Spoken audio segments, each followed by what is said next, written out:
Albert Einstein famously remarked in a conversation with Werner Heisenberg, he said, in the West we've built a beautiful ship and in it has all the comforts.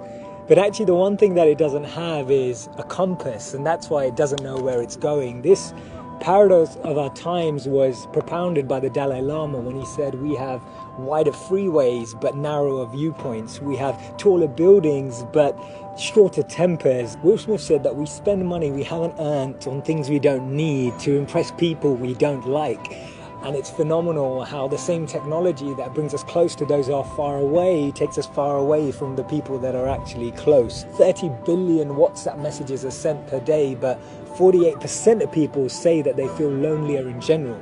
The paradox of our times is that we have more degrees but less sense, more knowledge but less judgment, more experts but less solutions. It was Martin Luther King who said that the irony of our times is that we have guided missiles but misguided men. Have you ever found it perplexing that we've been all the way to the moon and back, but we struggle to start a conversation across the road or across the train? And it's amazing that Bill Gates was known as the top earner in 2015 with a wealth of 79.2 billion, but 1 in 4 CEOs claim to be struggling from depression. Do we actually thrive off this paradox? Is it that this paradox actually makes the media interesting? It's what makes journalism interesting. It's what makes politics interesting. It's what makes television interesting. Is this paradox actually what we feed off and what we live off and what we talk about and discuss in our circles? Doesn't it seem that we've tried to clean the air but polluted our soul? We've split the atom but not our prejudice, and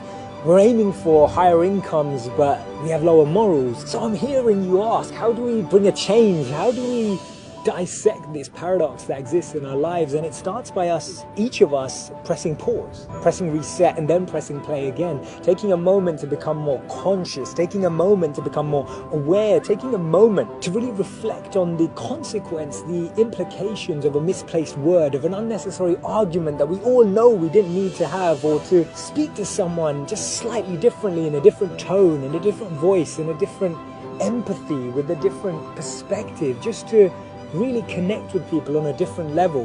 This thinking out loud started from Albert Einstein, and I'll track back to him when he actually said that the problems we have today can't be solved with the same thinking we used when we once created them. So actually we need to research alternative teachings. We need to dig into those ancient books of wisdom. We need to go back to understanding if there's anything written in those creased pages of time that can actually reveal more knowledge and more wisdom of how we can transform our experience of life today. Otherwise, this paradox means that every step forward we take, we're taking 3 backwards every time.